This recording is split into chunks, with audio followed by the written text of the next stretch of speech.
dua bulan kebelakangan itu saya mulai, kayaknya sih tiga bulan ke belakang, saya itu mulai em, merasakan hasil dari apa yang saya usahakan selama ini.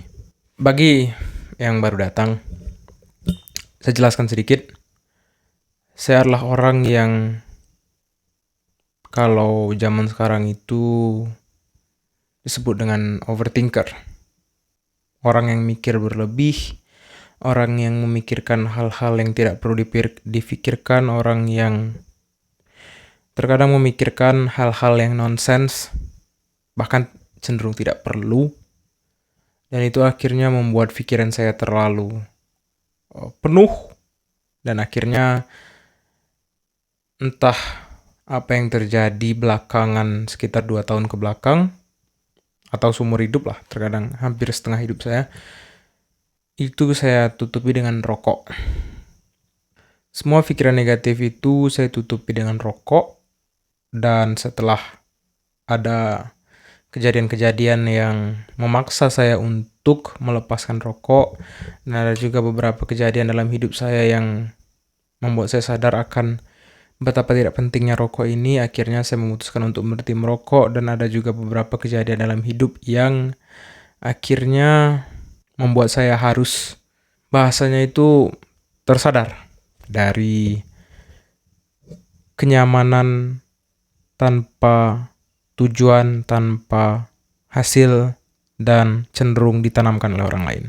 Namun, harga yang harus saya bayar untuk sadar, mendewasakan diri, adalah munculnya semua pikiran negatif, pikiran yang cenderung merendahkan diri sendiri, pikiran yang cenderung destruktif, itu muncul ke permukaan. Saya beri satu contoh simpel. Kalau saya lagi motoran dari rumah saya menuju ke Kota Bengkulu untuk menyelesaikan skripsi, saat saya sedang motoran lewat Liku 9, yang mana itu banyak sekali jurang, terkadang pikiran saya mengatakan, lurus saja. Ada jurang di dalam, lurus saja. Pikiran saya terus mengatakan bahwa pun kau masuk ke dalam jurang itu, pun kau mati, tak ada yang akan merindukanmu. Jika kau tabrakkan dirimu sendiri ke truk yang ada di depan itu, truk Pertamina kah, truk batu bara kah, tak ada yang akan merindukanmu. Dan bahkan, terkadang, mungkin mereka akan merasa lega karena satu beban sudah hilang. Setidaknya orang tuamu tidak perlu memikirkan satu beban tidak bertanggung jawab ini, satu masalah ini. Orang tuamu akan lebih ringan gitu tanggung jawabnya. Tanggung jawab jadi lebih ringan, tidak perlu lagi memikirkan biaya makan, biaya kosan, biaya kuliah, biaya UKT, belum lagi biaya nikah. Setidaknya satu beban hilang. Dan akhirnya, setelah saya berhenti merokok dan ternyata saya ini punya masalah dengan pikiran saya sendiri. Menurut saya tidak ada cacian, umpatan, kata-kata yang merendahkan di luar sana yang lebih parah dari pikiran saya sendiri. Saya belum pernah mencoba untuk menghilang dari dunia ini secara total. Belum pernah saya lakukan. Namun kalau pikiran intrusif yang terus mengatakan bahwa satu-satunya cara untuk menutupi kehampaanmu adalah dengan menghilang di dalam kehampaan, atau menghilang saja dari dunia ini tanpa jejak, toh tidak ada juga yang akan merindukanmu. Dunia akan tetap baik-baik saja, perekonomian akan tetap berjalan, orang tuamu ya juga setidaknya sedih 1-2 bulan, mentok-mentok lah itu.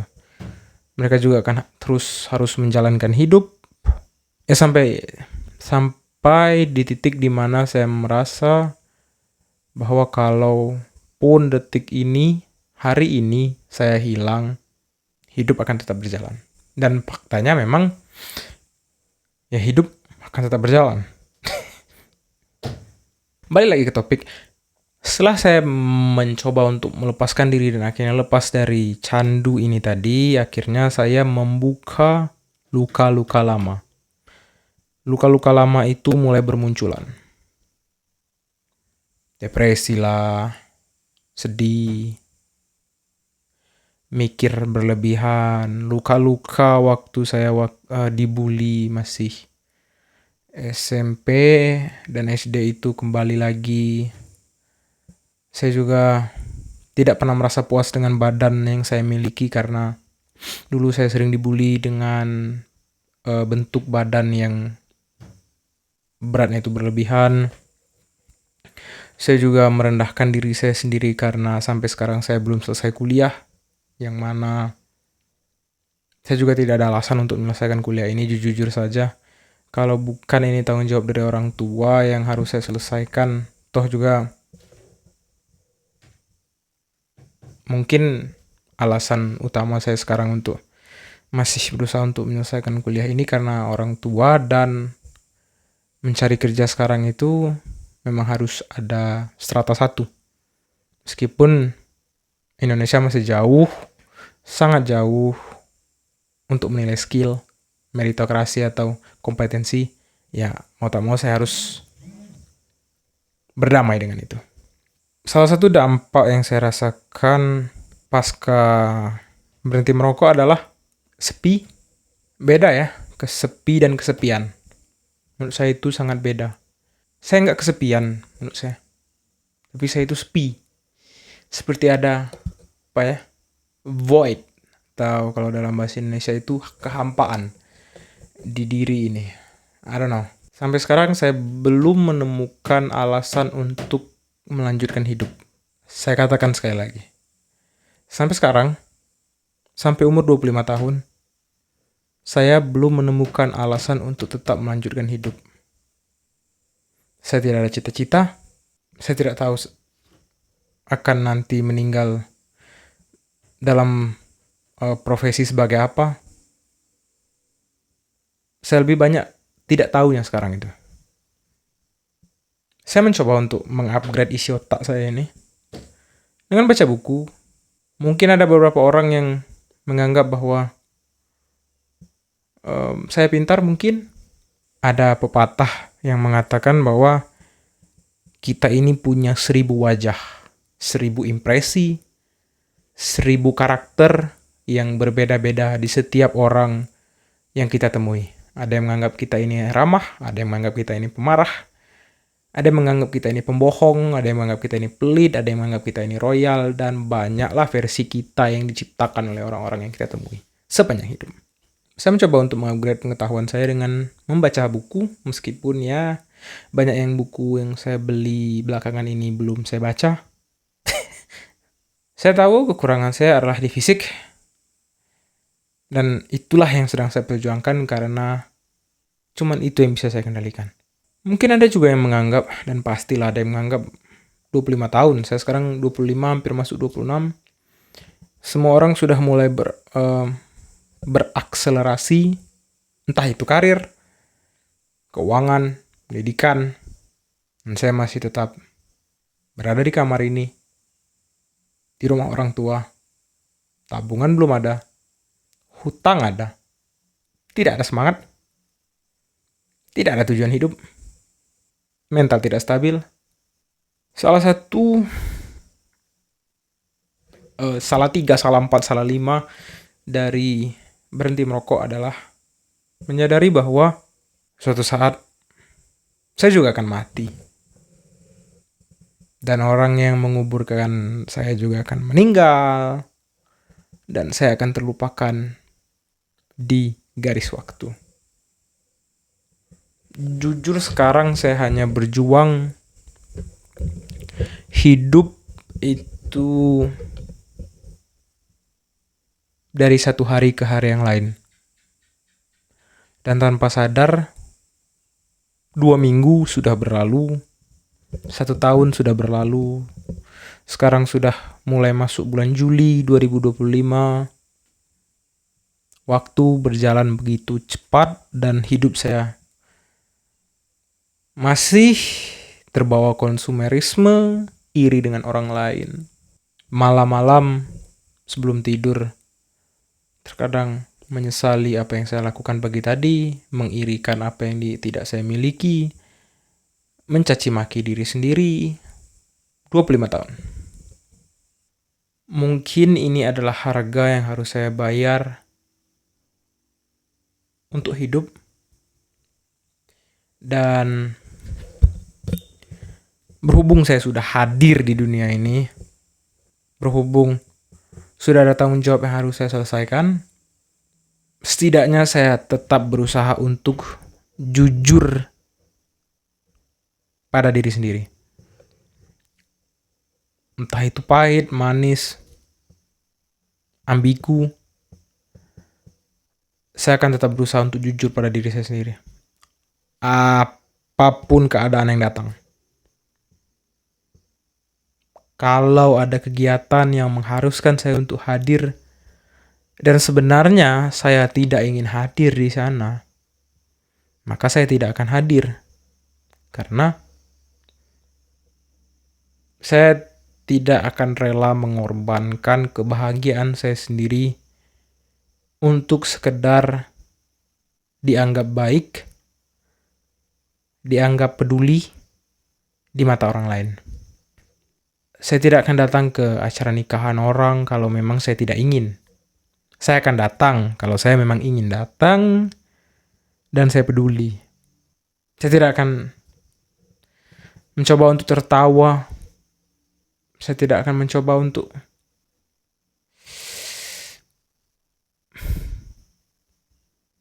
pokoknya saya tidak akan mencoba untuk menjadi orang lain, apalah itu, atas nama networking.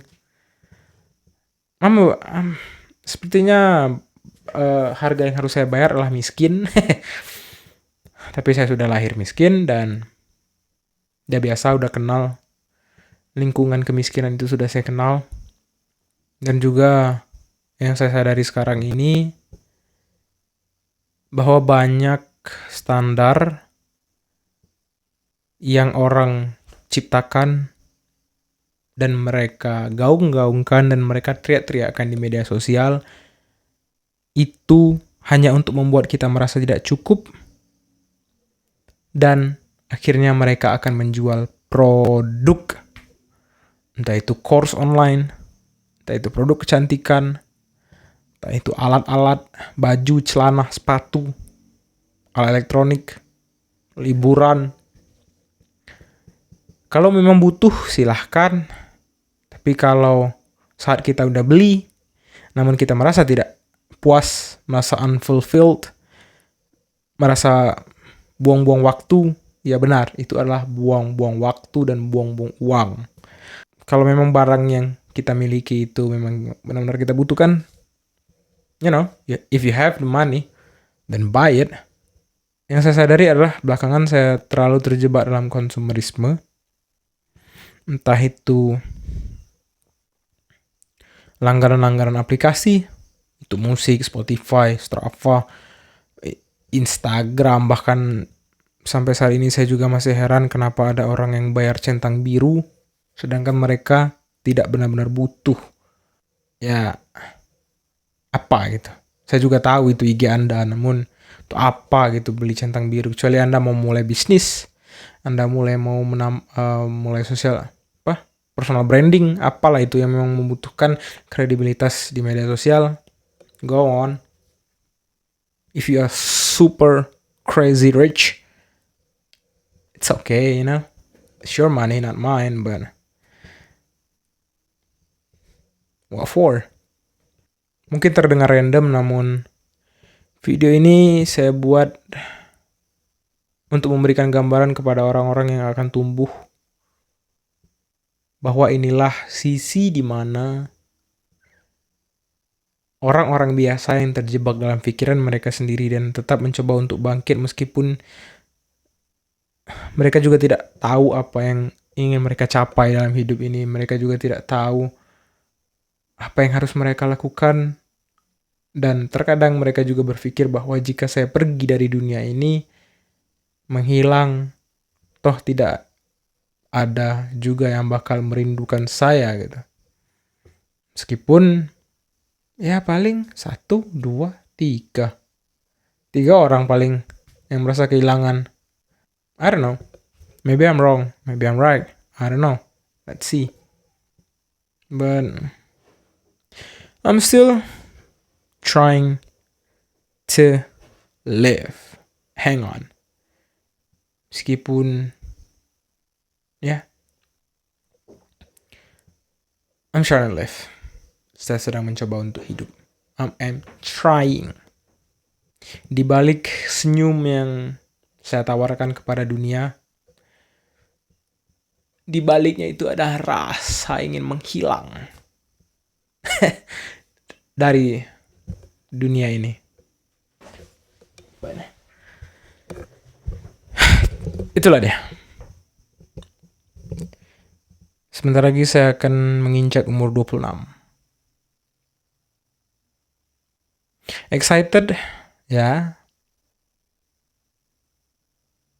Let's see. Apa yang dunia coba tawarkan. Let's see. Jika teman-teman ada yang merasakan di umur 26 atau menginjak 26 atau umur berapapun merasa bahwa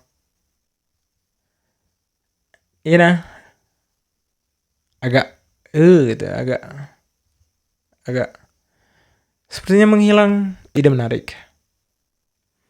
Ketahuilah bahwa masalah itu akan tetap ada. Nggak ngeluh, nangis, nggak nangis, masalah akan tetap ada. Dan saya juga nggak tahu lah apa ya yang bisa kalian pegang untuk tetap bertahan. Namun kalau saya sih lari ya. Hanya setelah lari, saya itu merasa bahwa hidup ini patut untuk diperjuangkan. Nah itu dia. Mungkin ada orang yang di luar sana yang berkomentar dengan cara membanding-bandingkan keadaan orang dengan orang lain. Kalau memang membanding-bandingkan diri, misal saya ini kurang gitu, kekurangan, saya membandingkan diri dengan orang yang lebih kurang dari saya, itu menyelesaikan masalah. Semua orang sudah bahagia kan. Kita itu punya masalah masing-masing dan kita mencoba. Saya juga mencoba. Saran saya sih untuk yang sekarang sedang merasa berada di ruangan yang tanpa ujung, gelap, cobalah untuk cari hobi dan lakukan dengan penuh hikmat. Kalau saya sih lari. Saya dengan hikmat lari. Dari 5 kilo, 10. Long run sekarang 20 mungkin, 20 kilo, 28, 15. Penting lari. Nah, kalau kalian apa itu yang kalian sukai? Berenang kah? Main pedal? Lari atau calisthenics? Gym? Naik gunung? Perlu persiapan? Jalan-jalan? Apapun. Buka bisnis. Just do what makes you happy. Dan cobalah untuk bertahan dari satu hari ke hari yang lainnya. Itulah, tidak banyak yang bisa saya kasih karena saya juga tidak terlalu pandai dalam menjalani hidup ini. Dan sampai sekarang saya juga masih mencoba untuk memahami apa yang bisa saya lakukan untuk diri saya sendiri sekarang. Saya lagi dalam posisi di mana saya tidak bisa membantu orang lain terlalu banyak. Dan saya juga lagi dalam posisi di mana saya tidak bisa menampung ekspektasi dari orang lain.